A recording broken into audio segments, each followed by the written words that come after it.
तो दोस्तों राजकुमार पांडे के ऑफिशियल चैनल में आप लोगों का बहुत बहुत स्वागत है। ये दोस्तों लक्ष्य बैच का आपका चौथा वीडियो होगा और आज के इस वीडियो में मैं आपसे बात करने वाला हूं कि यूपी पॉलिटेक्निक के एंट्रेंस एग्जामिनेशन में साइंस के जो भी 50 क्वेश्चन पूछे जाते हैं उनमें साइंस के किस प्रकार के प्रश्न होते हैं। तो ये प्रश्न जो है हम आपको करा रहे हैं जो कि एग्जामिनेशन के पॉइंट ऑफ व्यू से बहुत ज़्यादा इंपॉर्टेंट है।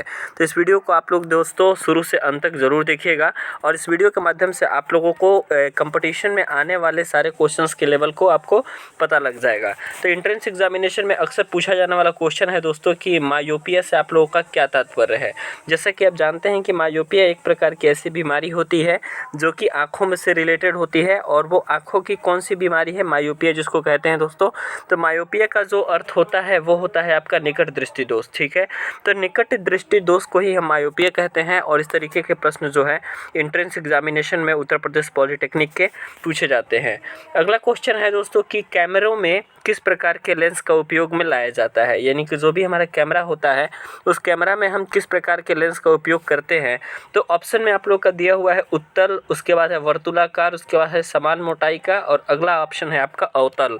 तो आप लोग को बताना है कि इसमें से कौन सा ऐसा लेंस होगा जो कि कैमरे में यूज़ किया जाएगा, ठीक है।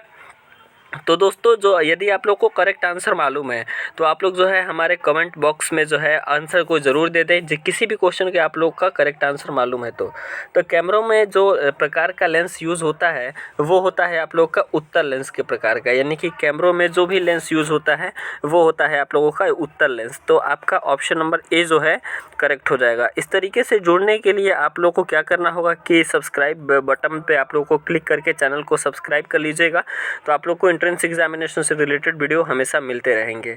अगला क्वेश्चन है आप लोगों का कि पानी से भरे तालाब की गहराई किस कारण से कम दिखाई देती है, यानी कि ऐसा तालाब जो कि पानी से भरा हुआ होता है उसकी जो वास्तविक गहराई होती है उसकी उससे जो है कम गहरा दिखाई देता है यदि हम ऊपर से देखते हैं तो ये घटना जो है भौतिक में कौन सी घटनाएं होती हैं। तो आपके पास ऑप्शन है अपवर्तन की घटना होती है या परावर्तन की घटना होती है या फिर विवर्तन की घटना होती है या फिर इनमें से कोई नहीं।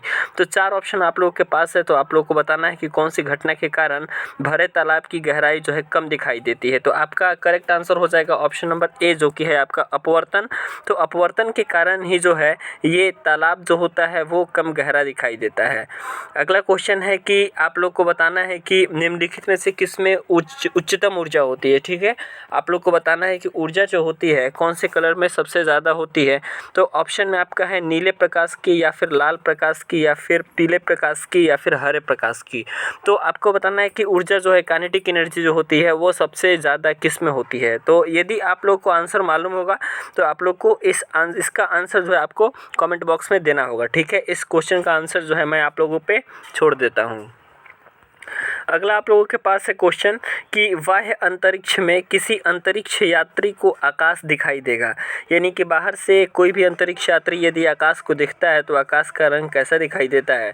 ऑप्शन में है आप लोग का काला दिखाई देता है या फिर लाल, सफ़ेद और नीला। ऑप्शन नंबर ए, बी, सी और डी, यहाँ पे चार ऑप्शन आप लोग के दिए हुए हैं। तो करेक्ट आंसर आप लोग का हो जाएगा कि बाह्य अंतरिक्ष में यदि किसी भी अंतरिक्ष यात्री को आकाश का यदि कलर दिखाई देता है तो वो कलर आप लोग का ब्लैक होता है, यानी कि काला कलर आप लोगों को दिखाई देता है कोई भी यदि बाह्य अंतरिक्ष यात्री अंतरिक्ष से आकाश को देखता है तो, ठीक है। अगला क्वेश्चन है आप लोगों का कि वस्तुओं का आवेशन किसके स्थानांतरण के फलस्वरूप होता है, यानी कि कोई भी हमारी बॉडी होती है वो चार्ज हो जाती है किसके ट्रांसफ़र के फलस्वरूप, ठीक है। न्यूट्रॉन होता है जो कि जिसमें कि यहाँ पर किसी भी प्रकार का चार्ज नहीं होता, तो यहाँ पे आवेशन का इससे कोई तात्पर्य है नहीं। प्रोटॉन, इलेक्ट्रॉन और पॉजिट्रॉन, यहाँ पे तीन ऑप्शन आप लोग के दिए हुए हैं। तो आप लोग जानते हैं कि जब भी इलेक्ट्रॉन हमारा एक प्लेस से दूसरे प्लेस पर मूव करता है तो आवेश के स्थानांतरण होता है और आवेशों के स्थानांतरण जब भी होते हैं दोस्तों तो वहाँ पे इलेक्ट्रिसिटी क्रिएट होती है और चार्ज होता है। तो यहाँ पे ऑप्शन नंबर सी इलेक्ट्रॉन इसका जो है करेक्ट आंसर हो जाएगा। सारे क्वेश्चन जो है पॉलिटेक्निक एंट्रेंस एग्जामिनेशन के क्वेश्चन हैं। तो एंट्रेंस एग्जामिनेशन की प्रिपरेशन यदि आप कर रहे हैं तो लगातार आप लोग चैनल से जुड़ जाइए। अगला क्वेश्चन आप लोगों के पास है कि विद्युत ऊर्जा को यांत्रिक ऊर्जा में बदलने की कौन सी युक्ति होती है, ठीक है। यानी कि इलेक्ट्रिकल एनर्जी को मैकेनिकल एनर्जी में कौन से कन्वर्ट करता है, डायनामो करता है या फिर विद्युत मोटर करता है, ट्रांसफार्मर करता है या फिर इनमें से कोई नहीं। तो आपके पास जो क्वेश्चन है कि विद्युत ऊर्जा को यांत्रिक ऊर्जा में बदलने की युक्ति है, तो वो युक्ति दोस्तों कहलाती है आपका विद्युत मोटर, ठीक है, जो कि इलेक्ट्रिकल एनर्जी लेती है तो इलेक्ट्रिकल एनर्जी लेकर के और मैकेनिकल एनर्जी में कन्वर्ट करती है। तो इस प्रकार का जो एनर्जी का ट्रांसफॉर्मेशन होता है वो विद्युत मोटर के द्वारा किया जाता है। तो विद्युत मोटर इसका करेक्ट आंसर हो जाएगा। अगला क्वेश्चन है दोस्तों कि आप लोग को बताना है कि पॉजिट्रॉन की खोज किसने की थी। तो पॉजिट्रॉन 84 नंबर क्वेश्चन है, पॉजिट्रॉन की खोज किसने की थी। आपके पास ऑप्शन दिया हुआ है, ध्यान रहे दोस्तों, इलेक्ट्रॉन, प्रोटॉन, न्यूट्रॉन और पॉजिट्रॉन, ये 4 खोज में से किसी भी एक प्रकार के खोज के बारे में आपसे पूछ दिया जाता है। यहाँ पे ऑप्शन में है आप लोग के पास चैडविक, एंडरसन और उसके बाद न्यूटन और गैलीलियो। आपको बताना है कि पॉजिट्रॉन की खोज किसने की थी। तो दोस्तों जो पॉजिट्रॉन की खोज की थी उसका करेक्ट आंसर हो जाएगा आपका option number B, Carl Sanderson जो थे वो पॉजिट्रॉन की खोज करने वाले वैज्ञानिक थे। तो कार्ल सैंडरसन आपका option number B correct answer हो जाएगा। अगला क्वेश्चन है कि निम्नलिखित में से कौन सा पदार्थ चुंबकीय है। मैग्नेटिक मटेरियल कौन सा है, निकल है, एल्यूमिनियम है, बिस्मथ है या फिर सभी हैं।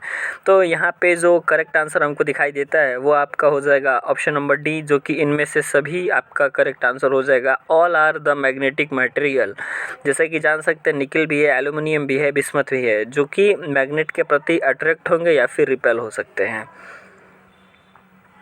अगला दोस्तों, विद्युत मोटर किसके सिद्धांत के अनुसार कार्य करती है। तो विद्युत मोटर जो होता है वो आपको बताना है कि किसके सिद्धांत पर कार्य करती है। तो विद्युत मोटर जो होता है वो फैराडे के नियम के सिद्धांत पर काम करती है। तो यहाँ पे ऑप्शन नंबर सी इसका करेक्ट आंसर हो जाएगा। तो ऑप्शन नंबर सी आपका यहाँ पे मैंने करेक्ट आंसर बता दिया, फैराडे के नियम से यहाँ पे कार्य करती है।